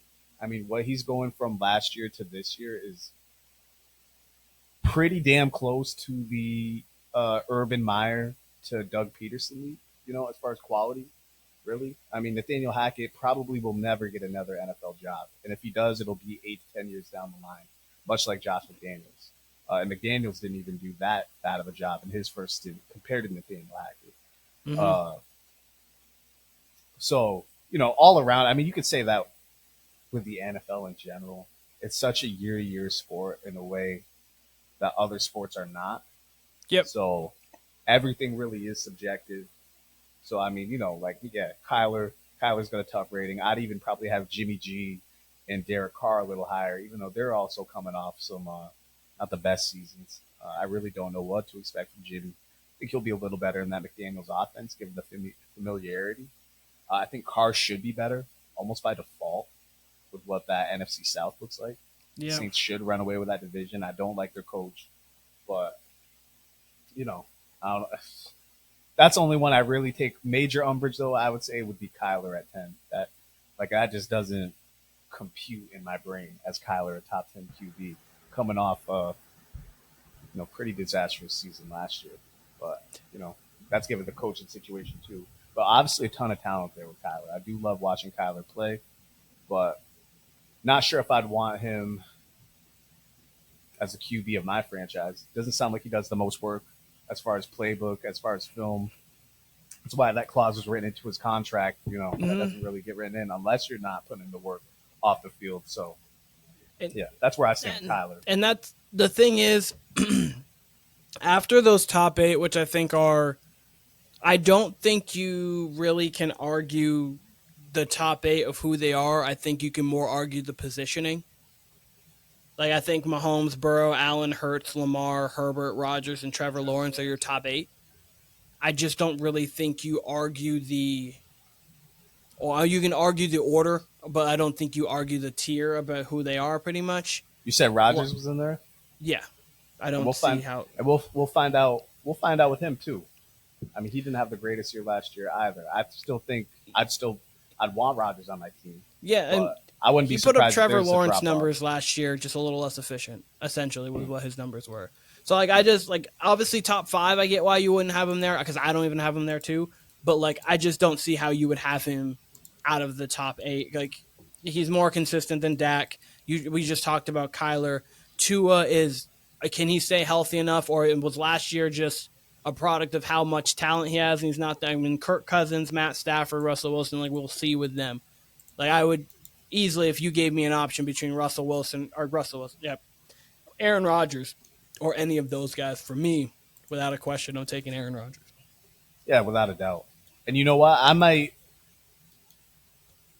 You tell me how you feel about this. How do you feel if we put either one of that trio of Russ, Kirk Cousins, or Stafford, if we put any of those 3 in the Miami offense, how do you think it looks? I think they succeed. I think... You think they're better than Tua? I don't know about better. I think Kirk Cousins, I don't think would be better. Because I think that Kirk Cousins has a version of that Miami offense, has had a version of that Miami offense with Justin Jefferson, Adam Thielen, TJ Hawkinson. I understand it's a faster offense, but Justin Jefferson's the best receiver in the league. TJ Hawkinson. Kirk Cousins is successful in that offense, though. Oh, he's successful, but he wasn't putting up the numbers that Tua was when he was healthy and actually playing there. I don't think he's putting up better numbers per se. I think he could possibly get 2, but I don't think he's putting up better numbers than 2. You guys think quarterback for quarterback though? You think Tua? Let's switch it. Let's put Tua in the Minnesota offense. Put Kirk in the Miami offense. Do you think Tua succeeds in that offense too? Because me personally, I've just never been a believer in Tua. Obviously, he put up the numbers. I just don't know if he's a 1, 2, 3, 4 type of read guy dropping back. I think they got a very simplistic offense for you. Go ahead. I wouldn't say that if you put Kirk or Matt Stafford or even Russell Wilson in the Miami offense that they would be better. I think they would probably, at best, succeed as well as Tua did. Also, I also think it's a lot of coaching. So I think if they put Kirk in that offense, I think McDaniels is going to tailor that to Kirk, to make those throws. It's hard to say that Tua would succeed like Kirk does in the Minnesota offense because of the different offenses. Kirk has kind of flourished in those type of offenses where you have a 1 and you have a solid tight end, whereas Tua's good stats have come from really well-designed offenses. And I'm not saying O'Connell's not an offensive mind over there. Obviously, they have a great offense over there. But me personally, especially if I'm looking at this of who am I starting a franchise with, I'm taking Tua. He's younger. He could even take a leap. And if Tua does take a leap from what we've seen last year or the year before that, he's leaps and bounds above Kirk, in my opinion. So that's just my take on it. I like it. I guess I just don't really see it with Tua. I see Tua being such a beneficiary of that offense that McDaniel has designed, of Tyreek Hill and Waddle, which any quarterback would want. Don't get me wrong. But I think push comes to shove, Tua in a playoff situation against a top-notch defense, I think he would shit the bed. I really do. I think with this Dolphins team, I don't think he would. I think they're just that good offensively that, it wouldn't be him shitting the bed. It might be Tyreek shitting the bed, or it might be Jalen Waddle shitting, but it's not all on Tua, in my opinion. There. I feel you. I just wonder if you take the deep ball away from Tua and you really got him searching for what's underneath, searching for his third and fourth options, what that looks like. And not in such a fun and gun type of, just running up and down the field speed offense. I think he'd be limited. I think he would be a little bit more limited for sure, but I do think he would succeed. I mean, this is a kid that got thrown in to a national championship game and won the game. Like, just got thrown into the game. Like, hey, here you go. So, like, and that's obviously, regardless of it not being the NFL, that's still a huge stage. You're playing for Alabama, who you're playing for one of the greatest coaches ever on the college's biggest stage, one of the biggest stages in all of football. So that's still a huge moment for him, and he did succeed in that. I think that he's a quarterback like Trevor Lawrence, for example. Obviously, year one with Urban Crazy Meyer, like, he's just whatever. That whole situation was like tough. Like, I don't really think anybody succeeds in that situation. But like someone like Trevor, someone like Joe Burrow, someone like Mahomes, who they're coming in, and regardless of the situation, they're gonna be ready for that moment. I think Tua needs to be molded into that. So I think him having that offense and giving him a chance to really develop and learn all of that stuff, like, he doesn't come in as pro ready as everybody. Not that he wasn't at all, but he doesn't come in as pro ready as some people do. And I think he can develop. And I think you've seen strides from year one, obviously, to last year, but clearly it was obviously an uptick in talent too. You've got your guy, Jalen Waddle, and then obviously you've got the most dynamic receiver in the league in Tyreek Hill. That's for sure. I'm very interested for the Dolphins in general, what their offense looks like. Yeah. They're very much just like the Pats, but they're very much a wild card. You had Tua talking retirement this past summer, with the concussions and all that. So, I mean, he's really one big hit away from him possibly being out for the season. So we'll see. I'm super excited for the NFL predictions next week. Like, my NFL predictions are already ready. I have them all ready to go. I could do it now if we needed to, but I'm super excited to get them out there. Can I respond about the Pats? Because I think I went to, and then I got cut off one of the 5 or 6 times my internet wanted to act like fucking dial up over here. Feel free. And I also was saying earlier, Jalen Hurts, I think he has a huge year. I think he's an MVP candidate. I don't think that's crazy to say, but I think he has a absolute monster year in the air and on the ground. Okay.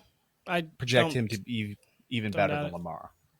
But Patriots, you asked if they re-signed him. They re-signed both Bailey Zappi and Malik Cunningham to the practice squad. What I think will happen is they'll battle it out for the number 2. Zappi's definitely trending downwards right now. Cunningham, though, they were using him kind of like a Taysom Hill. So they were using him, sometimes giving him snaps in general, but they're using him as a receiver in the backfield here and there. So my guess is he'll eventually make the roster. They do that quite a bit in general, where they'll cut players and then bring them back to the practice squad once they clear waivers, So, yeah, we'll see what happens before week 1, who's the number 2 behind him. And, yeah, I wasn't – like Tim mentioned earlier, I would not have been surprised at all had they just brought the the honorary backup quarterback, Brian Hoyer, back. Because, I mean, it seems like he's been there since the Brady days, through the Cam days, onto the Mac Jones era. As far as Keenan, I think did you say the Patriots has mediocre talent on their defense? No, I said even with mediocre talent on their defense, Bill Belichick can make them. No. They don't have mediocre talent at all. What? I was going to say he makes them respectable when it's mediocre. Yeah. I'm saying if it's mediocre defense, he can make them still top 10. See? They're not mediocre. They could be the best defense in the league this year, and there's no shock. Absolutely. And let me just start there. I thought we had a Super Bowl defense last year, and they only improved. I see a lot of Pats fans getting upset that we didn't try to compete offensively with the other three teams in the AFC East. But I think Bill looked at it as like, hey, let's try to get good enough on offense and really try to stop these teams because we're not going to score with, just talk about Tua. When Tua's clicking with Tyreek and Waddle, what are the Patriots going to do with that? So you're better off trying to stop it, play to your strengths. We got the deepest defensive backfield in the league, in my belief. Our linebacking core has improved. Our line, which was already a strength, has improved. So, yeah, this is what I want, and this is what I think is going to happen. By the way, Bill O'Brien has had success with Mac Jones in the past at Alabama. Mac's had success with an RPO offense. I'm hoping Mac actually runs RPOs this year. That would be great. Get some 2023 level offense in there, and I think that will happen with Bill O'Brien. But I think it's going to be a ball control offense with Ramondre and Zeke. Mac Jones should look better. He's going to be spraying the ball around. In your quarterback rankings scheme, you had Mac and Jordan Love, like in the mid-20s, I believe. I think both of those, I think they both rise throughout the year. I think just by default, they rise. I think there's definitely a possibility for both, for sure. Like you mentioned with Matt Patricia, he's already, by default, without even playing week one, Mac Jones is already a better quarterback this year than last year with the subtraction of Matt Patricia. Yep. So we have that. Ramondre's a stud. We know that. Zeke's going to be a good short yardage back when we don't even need him with Ramondre. We know how Bill Belichick does with backs in general. Whoever the third and fourth string guys are, they're going to be all right. They're going to be producing. They're going to find a way to get yardage. He's going to find a way with the running backs. Bill is a savant when it comes to these third down backs and this and that. So between the collective backfield, between the collective receivers, which, again, I agree with you, wish we would have got DeAndre, wish we would have had a true one. But I think we have enough talent. I think there's going to be enough growth and actual stability on offense to where they're going to improve by default. This defense is going to be top 5. And with that, I think you're going to see us in the mix. That's all I can say. And if Mac really does take a leap, which who the fuck knows? I don't believe that. I don't think he's going to take a real leap. But if he's doing enough to just spread the ball around, not turn the ball over, we will be in the mix for the playoffs. Be in the mix. That's all I can expect. Before I have to say something. I think it's really hard to be, like, first of all, don't get me wrong. The Patriots could be good. They could be. It is a potential that they are good. The AFC is so loaded that it is very hard to be a team that's considered in the mix, right? There's probably 10 of them that are actually in the mix. There's a ton of us in the mix. And 4 of them are in the AFC East. So I just can't see. When I look at the AFC East, I think the Patriots are the worst team there. And I don't see 4 teams from the same division, especially in the loaded AFC, making it. So it's hard for me to say that they're an in-the-mix team. Which is fair, but I would say this. You take away the fumble on Christmas Eve. You take away the Jacoby play. That's with Matt Patricia. The Pats are in the playoffs. Pats are in the playoffs. Last year, they improved. Now their schedule's tough. I agree with you. Schedule's going to be tough. The season's going to be tough in general. But Jets got a lot of moving pieces. They got Rodgers. That's not going to be an easy feat. Everything's going to be from week 1 to week 6. It's basically preseason. I like the Patriots in that slot better than the Jets right now. Week 10, who knows? I don't know. Personally, I don't like them more just because last year with the Jets, their team was so good that if their quarterback just threw for 100 more yards, didn't even need the touchdowns, they would have won 13 games. And now they have potentially one of the best quarterbacks to ever play in the game. You're telling me he can't throw 250 a game on like a bad game? They're going to win all their games minus a couple. I think they don't need the preseason to be good. I think that's going to be a rough transition for Rodgers and the Jets to begin with. I think to begin with.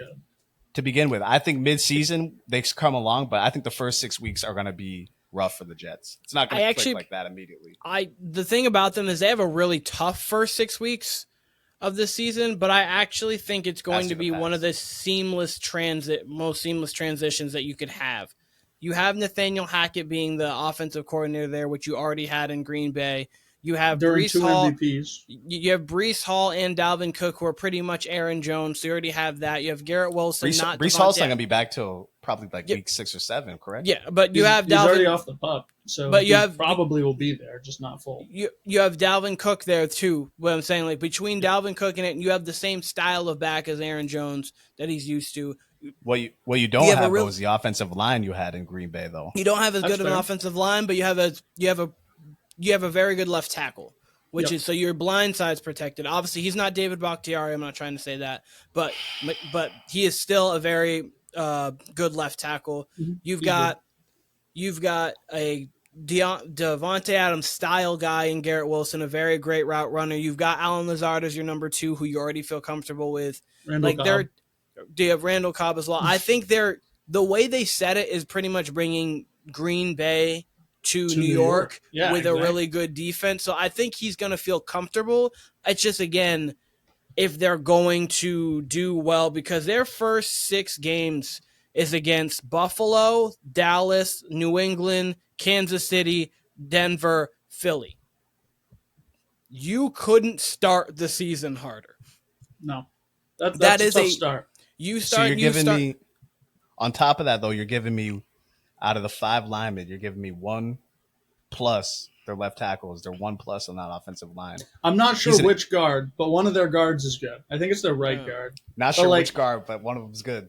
So, again, if there's not symmetry there. Oliver and Tucker is good, and then you have Elijah Vera Tucker, and then you have Mekhi Becton, who's very good at all. Connor McGovern's okay. Dwayne Brown's a veteran, and then Laken Tomlinson. I'm not sure who that's left guard. I'm not sure who that is. But you do it's not the Green Bay offensive line, don't get me wrong. Green Bay had one of the best offensive lines in the league, but I don't think the Jets' offensive line is terrible. And I think Aaron Rodgers gets the ball out so quick that he can almost deter the offensive line. I think the Jets are going to be in the mix.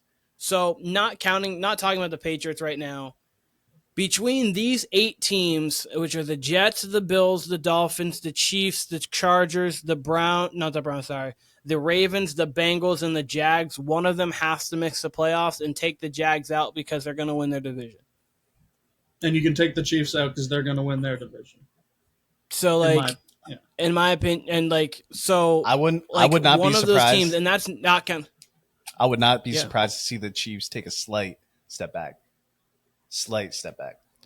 Not a big step back, but I still think they win. They could take a slight step back and still be in the playoffs. I don't see them missing the playoffs by any chance. No, they're not missing the playoffs, but I think what we thought the AFC West was supposed to be last year, I think we'll get more of that this year with Sean Payton in the division, with the Chargers having as much talent. Excuse me, goddamn.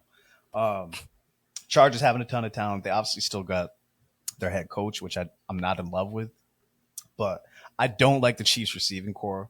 Obviously, you got Kelsey there, but I don't know. I could see a little bit of a Super Bowl hangover for the Chiefs. They also got this Chris Jones situation going on as well. So I could see a little bit of a bumpy road. Hi. What up, Gab? But, so I think that it's going to be very interesting. We'll talk the definitive rankings that I have next week for teams, but the Patriots are a very interesting team. Here's the thing. The last thing I'm going to say is I agree with you, Kyle. They're going to be in the mix. I don't want them to be, but they're going to be. You don't want the Pats to be in the mix? No, I want them to be the worst team in the league. That's what I want. And that's not going to happen. I don't ever wish that on my team. I would absolutely wish to get Caleb Williams. Williams is really good. Are you kidding? Even Maybe Drake May is. I would have if we had one terrible season. Going 9-8 is worse than being the worst team in the league, because you're not doing anything. You're staying pat, especially because it's not like you have something coming. It's not like Like when the 49ers a few years back, they went like around a little under 500. They got a top pick, but they had Nick Bosa out. They had they traded DeForest Buckner. Like their team was like in transition, and a lot of them got injured. Like we're just us as 9-8 is just being the same.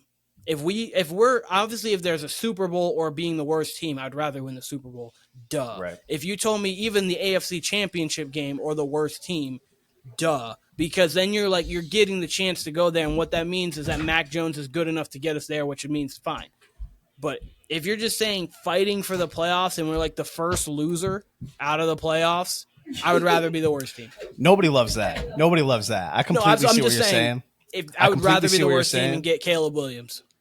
I see what you're saying, but I just think the NFL is such a snow globe. Oftentimes, half the teams that make the playoffs the prior year do not come back the next year.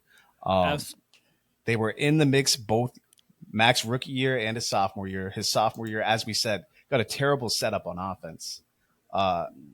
So I don't know. I just don't know if you can properly assess the Patriots team. They're one of the weirder teams to assess, much like the Browns. Much like the Browns to me, with Deshaun. It's such a question mark with Deshaun. Now with this coordinator, Mac's such a question mark. We don't know. Now I really don't think Mac is a franchise guy.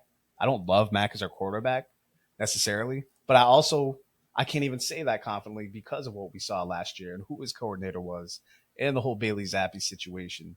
That Ravens game way back in week 2 or 3 was one of his bright spots, and that's the same game he got injured, I believe, where he fucking tore up his ankle. So we'll find out a lot from Mac. I do think he's an accurate quarterback. I do think he's a smart quarterback. One of the things people raved about him was his ability to read, dissect at the line before the play's called. So, I don't know. We will see. There's a lot of talent on this team. Injuries happen in the NFL every year. There's going to be a team that we're all talking about that's like, yeah, they're going to make the playoffs. That will not make the playoffs. Happens every year. Absolutely. So, there'll be multiple. So, I'm not saying that they can't make the playoffs because they're definitely good enough to do such a thing. It's just you just have a chance of like a transcendent QB. And if I don't think they're going to win the Super Bowl. Thing is, their roster's too good. Their roster's too good top to bottom to just bottom out. That's the suck. Thing. They're not. They're not the Rams right now. No, and that's the thing that's like weird is like I don't think we have a franchise quarterback coming in Mac. Like I think Mac's like ultimate ceiling is Kirk Cousins, which isn't bad. Don't get me wrong. And I think having Kirk Cousins on your team, especially I think Bill Belichick would be able to make the most out of it because the defense is going to be there. And if you just put him in great situations, I think you could be a playoff team that could possibly get to an AFC championship game. So I think his ceiling is Kirk Cousins. Here's my thing. I think his floor is like a career backup after his first contract. And his so like his floor definitely is a career backup. My thing is when we say things like his ceiling's Kirk Cousins is Kirk Cousins, right? Like some of us would take him, some of us wouldn't. The thing with actual Kirk Cousins is he's a terrible decision maker in the clutch moments. We don't know that necessarily about Mac yet. So if Mac was, or any quarterback, not just Mac, if anybody is Kirk Cousins level of quarterback, but actually can come through in the clutch, that's a little different. That's a little different. But again, we don't know about Mac. This is, again, any quarterback if you compare him to Kirk. And that takes you from Kirk Cousins to pre-2015 Russell Wilson. Like when you come to the throwing aspect, obviously. Like Russell Wilson was like Kirk Cousins, but made the throws and made the decisions other than the infamous throw. But more like Kyler Murray. He was more explosive. I just meant his decision making. Not the style's not the same at all. But I meant like just the decision making, like Russ in the pocket. I think that you think the Packers game, they came back against the Packers NFC Championship game. He made all the big throws that they needed to make there. In the Super Bowl, he made every throw except for the last one. Like the last one was, but I'm going to say this is the last case I'm going to make for the Pats. Because to me, outside of the Bills in the AFC East, I think you got 3 question marks with the Dolphins, with the Jets, with the Pats. I really do. I think all 3 are question marks and have big question marks. Like I said, with the Jets, with their offensive line. Now, with the Pats, here it is with the Pats. If you got Mac Jones on a lot of 2nd and 2s, 3rd and 4s, 3rd and 3s with this running game, and he's converting them, and we're getting points, whether it's field goals, we're getting 17 to 24 points, and this defense is what I believe it is, and it continues on the track that it has, since last year, even the year before, but they even got faster, more athletic, more lethal this year, and Duggar continued to taking steps, because I think Duggar has all pro written all over him. Yeah, I think they can make life tough for Miami, for New York Jets, for the Bills even, in a split series kind of thing. But the Pats, they themselves, they have a tough schedule as well. So they do. I'm very excited to very much talk like the Jets about everything. Timmy, do you have any lasting thoughts? You got them going what, 6-11, Keenan? No, I think they're gonna be roughly around 500. I'm just gonna say around 500, so you don't know.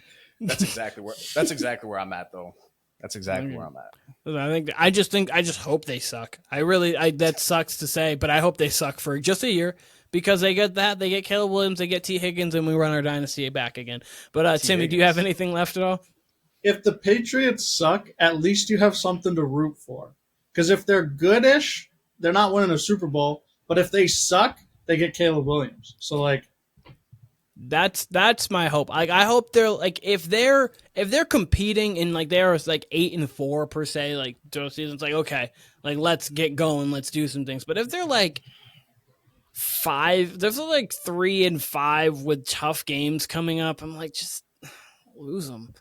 Just suck. just suck. Suck for 10 games. I can deal with it if we're getting Caleb Williams.